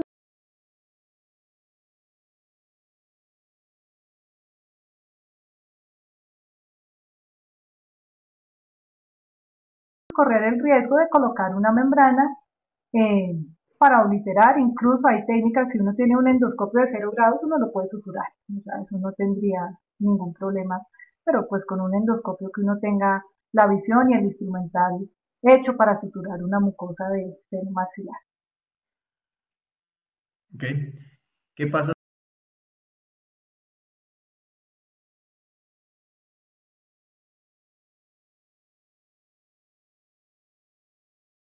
accesorio.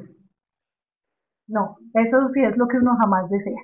O sea, las peores complicaciones que yo he visto que llegan a mi práctica privada y a mi práctica institucional hasta hace pocos meses en el Hospital San Ignacio es cuando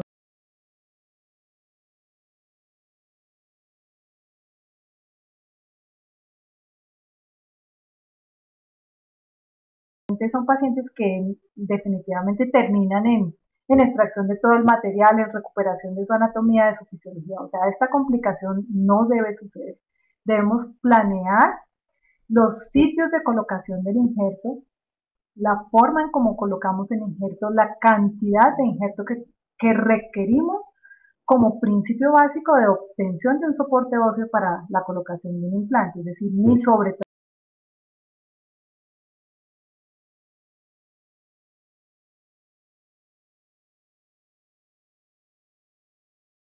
de no dejar ese volumen que dejan como en forma que solo rodea el implante, porque en estas zonas de concavidad ese flujo mucociliar se va a detener. Entonces uno debe hacer un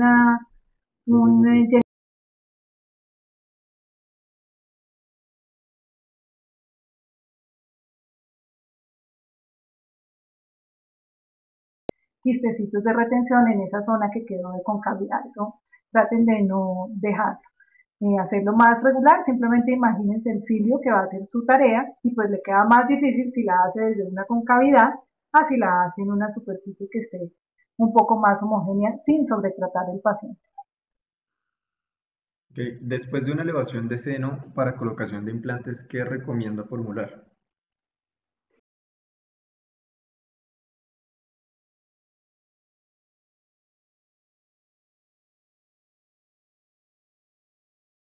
Tres primeros días unas gotitas de oximetazolina, iniciar el esteroide tópico después.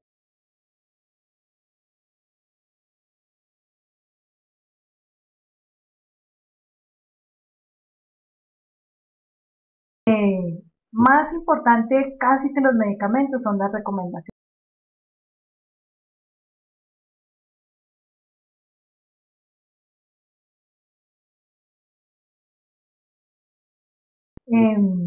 Básicamente eso. Los estornudos tienen que ser estornudos con la boca y la nariz completamente abierta. O sea, ahí uno se olvida de la norma social y de estornudar decentemente, porque si yo tapo la nariz para estornudar, inmediatamente puedo perforar esa mucosa. Y esos son los casos en donde después de 3 o 4 meses no tenemos injerto, o en casos en que empieza a salir material de injerto después de una semana, por ejemplo. En cuanto al adulto mayor, ¿existe alguna recomendación al realizar elevación de seno? Los pacientes después de cierta edad, digamos que en nuestro proceso de envejecimiento normal, disminuimos el flujo mucociliar y adelgazamos todas nuestras mucosas. Eso digamos que es parte del proceso de envejecimiento. De tal forma que la recomendación sería tener presente que nos vamos a encontrar con un mucoperiósteo bastante delgado, bastante frágil,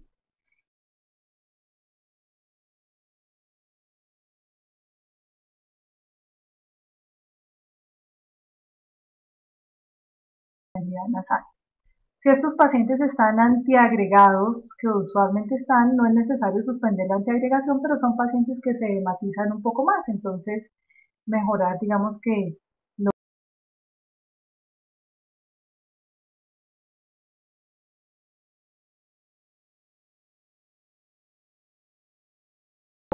normal, no hacer valsalva, eso incluye no tender la cama, por ejemplo, no levantar cosas pesadas, no agacharse, porque en cada una de esas actividades hacemos maniobra de valsalva. Pero pues no hay una recomendación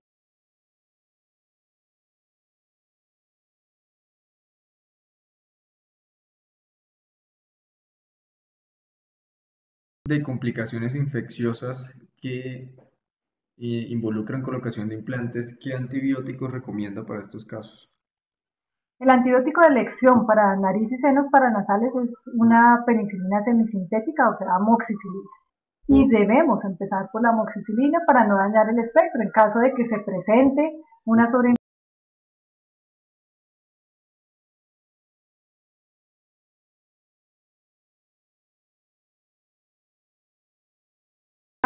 o hacia una SIM, por ejemplo, pero lo ideal es amoxicilina y es el antibiótico de elección.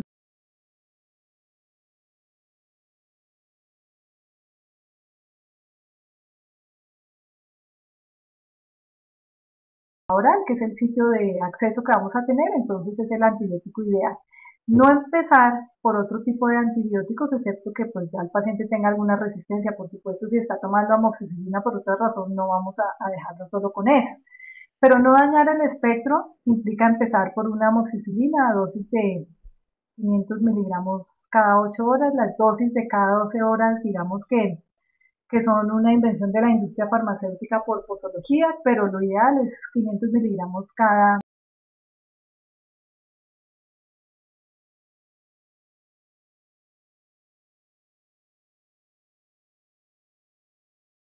de 10 a 14 días. Ni 5 ni 7, 10 a 14 días, incluso nosotros tenemos protocolos hasta de 4 semanas. Doctora Moreno, usted mencionó en su conferencia que se puede presentar una obstrucción del ostión y salida de partículas del injerto por la nariz. Cuando sucede este evento, ¿se debe entrar para sacar el injerto o cuál sería el manejo?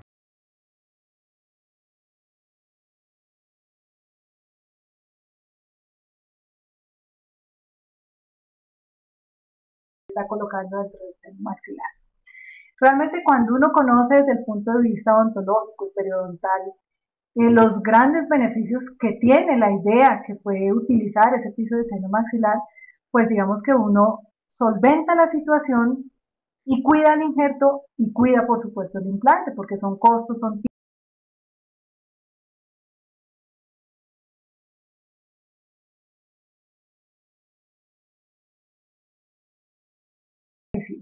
idealmente se debe hacer en el preoperatorio, es decir, si yo detecto un paciente que tenga un factor ante una posible complicación, yo lo soluciono antes del procedimiento. Si no fue remitido ese paciente,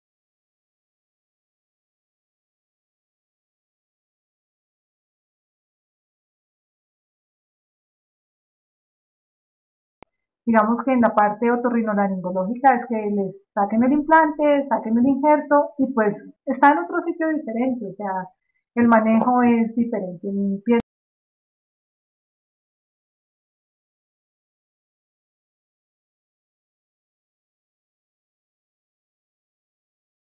Pregunta de Sandra Maya, cuando el paciente ha presentado pólipos, ¿cuánto tiempo es aconsejable para realizar la cirugía de elevación? la poliposis nasal es una enfermedad crónica que básicamente no se cura, ¿sí? Es una condición del paciente no necesariamente alérgico, es frecuente en pacientes alérgicos, pero la poliposis nasal es una condición que incluso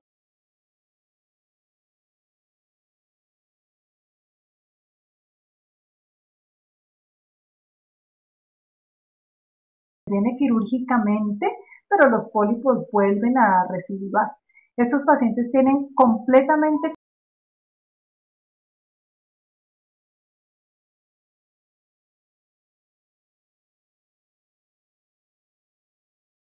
los pacientes con antecedentes de pólipos jamás se formulan antiinflamatorios no esteroideos y realmente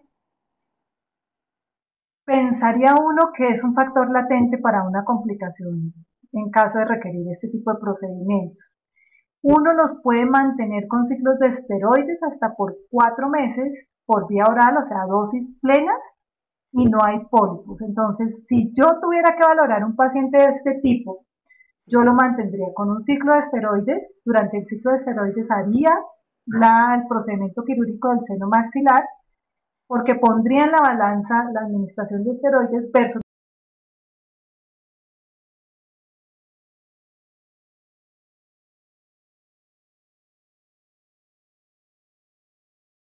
de pólipos. Los pólipos son de las cosas más crónicas que tenemos los otorrinolaringólogos y realmente difíciles de manejar. Hay cirugías muy grandes.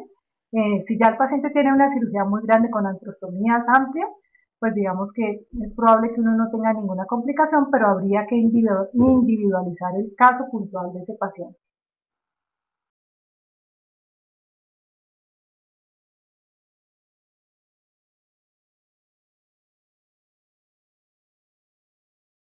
opera prequirúrgicamente para este tipo de intervención puede tener tres desenlaces. El primero, un paciente completamente normal en donde se autoriza el procedimiento porque su fisiología lo va a tolerar. El segundo, un paciente que requiere o tratamiento médico o tratamiento quirúrgico previo a su cirugía de seno maxilar para garantizar esta fisiología. O el tercero, un paciente en donde definitivamente esté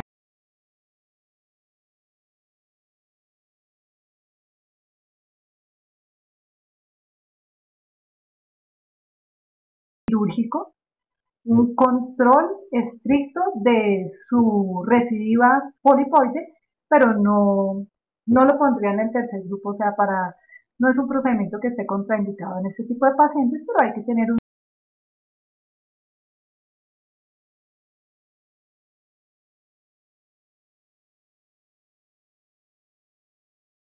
engrosamiento de la membrana mucosa y hasta qué grosor de membrana se puede indicar el procedimiento de colocación de injerto. pues el espesor en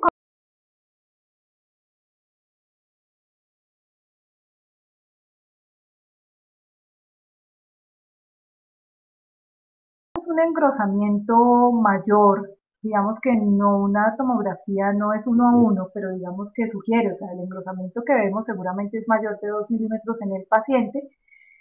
Lo que nos debe alertar es que el paciente,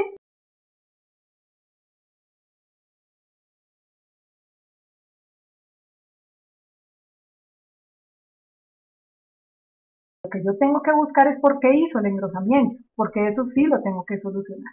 Si resulta que fue después de un episodio viral reciente y el paciente hasta ahora se está recuperando, pero yo hago una endoscopia y no veo nada en ese meato medio, pues realmente se puede hacer con 2, 3, 4 milímetros.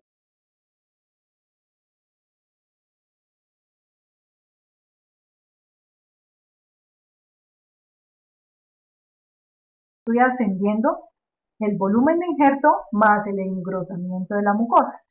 En eso simplemente habría que tener cuidado pues que esa mucosa.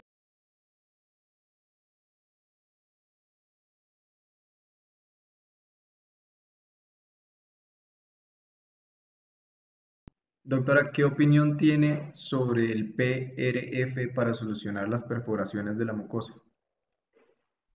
¿El plasma rico en plaquetas?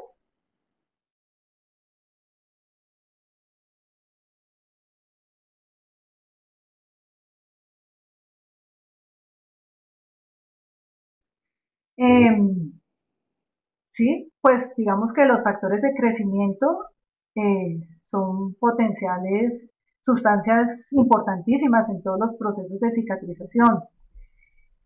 El plasma rico en fibrina puede funcionar como una de.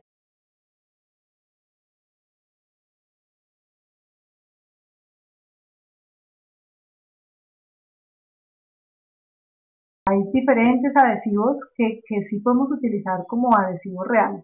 Como menciono, si es una perforación pequeña, pues realmente podría ayudar, pero de todas maneras la perforación está latente.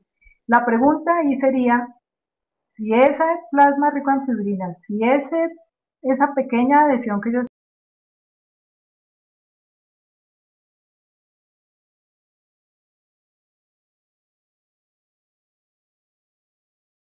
que jamás tiene la resistencia que debe tener para tolerar un cambio de presión, iría mejor y sería más predecible con una membrana o con una sutura.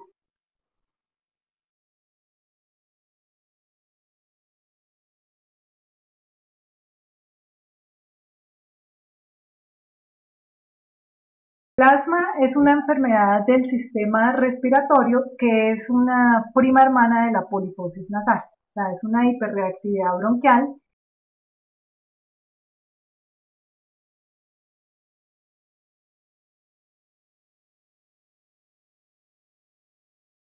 de esteroideos que se comporta como un paciente alérgico, requiere también manejo con esteroides antes, durante y después de su procedimiento quirúrgico por vía oral.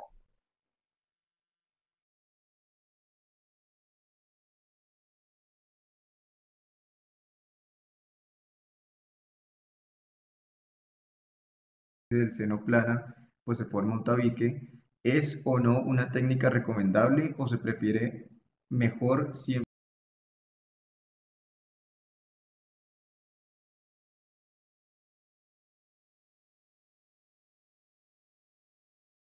de no dejar esas zonas elevadas sobre el implante porque vamos a dejar dos concavidades. En ese orden de ideas, por supuesto, el Intralip es selectivo sobre la zona de implante y es una técnica maravillosa para esto, pero si es un paciente con una fisiología normal, probablemente lo tolere, pero si tiene algo de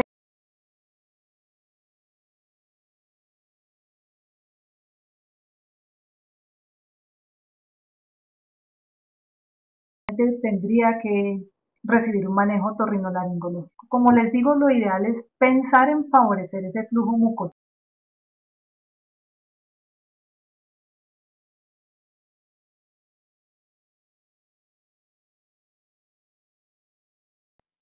Homogénea esa forma del piso y favorecer siempre el flujo mucociliar. Eso uno lo puede hacer con Intralip.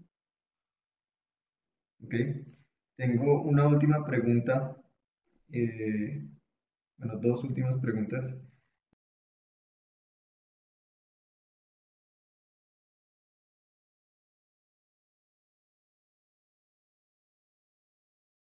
Y debido a eso, hoy en día tengo sueño con ronquidos frecuentes. ¿Qué debo hacer como paciente y si existe algún tratamiento o algún procedimiento naturista aconsejable?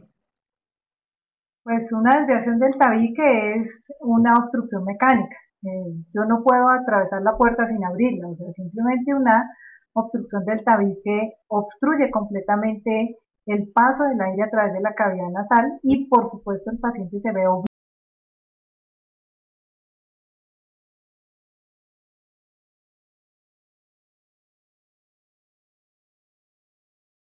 en donde se deja el tabique recto en su posición medial, en su posición media, se garantiza el paso por ambos lados de la nariz, es decir, por ambas fosas nasales, pero es una alteración que requiere un manejo quirúrgico.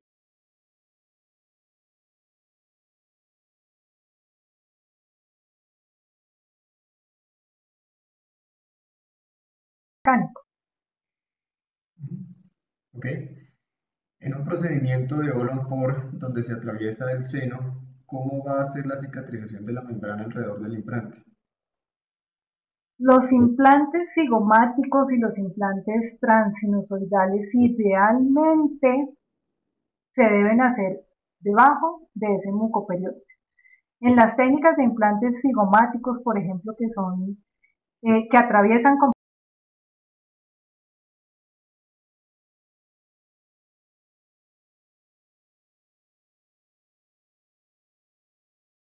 que es pues titanio, que es absolutamente biocompatible, pero que no desea uno que esté en contacto con un medio que tiene unas bacterias diferentes.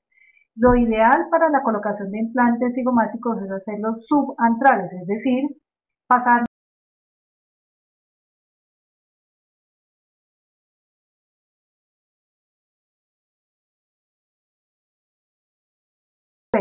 ahora, no romperla en la porción inferior del seno, porque uno puede hacer lo que quiera con esa mucosa en la porción más cercana al malar, o sea, más al cigoma, en donde uno se va a anclar en esa superficie ósea, uno puede perforar esa mucosa y no pasa nada, porque acuérdense del diagrama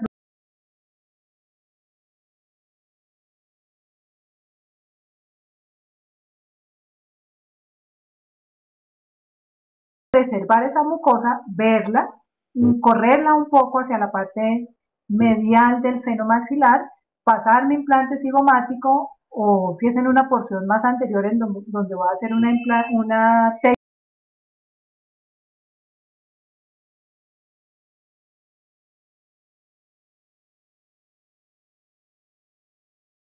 ideal, no es que el implante quede intrasinusal. O sea, esa técnica está descrita, esa técnica se hace, pero digamos que no es lo ideal. Tengo como unos 2 o 3 pacientes con complicaciones de contaminación.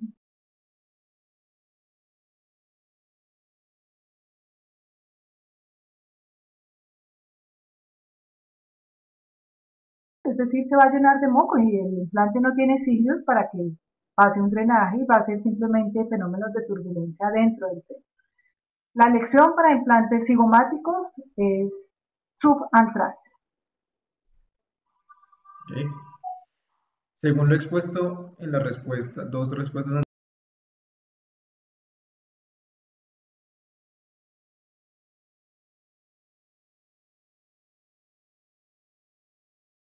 haciendo uso de piezoeléctrico?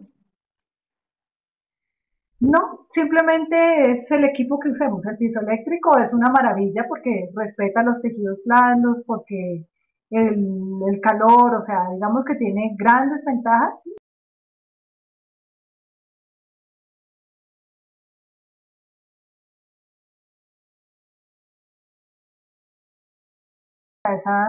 Ese mucoperiosto que recubre o tapiza el seno maxilar, a diferencia de una presa convencional. Pero pues digamos que en esto básicamente radica la experiencia del cirujano y como todo, uno puede tener predilección por una técnica simplemente con base en su experiencia, el número de casos que hace es lo que le da al profesional la experiencia y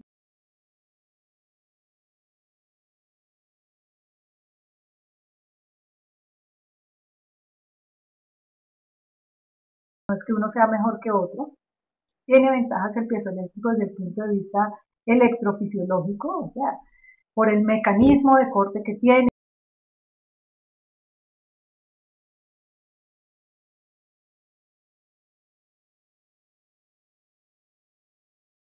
también, ¿no? Entonces, como todo, muchas cosas en la ciencia médica, y cuando digo ciencia médica me refiero a todo lo que sea intervención sobre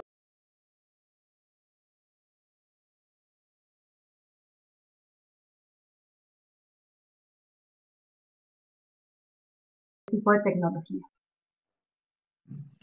Bueno, esa era la última pregunta. Doctora, muchísimas felicitaciones de parte de todos.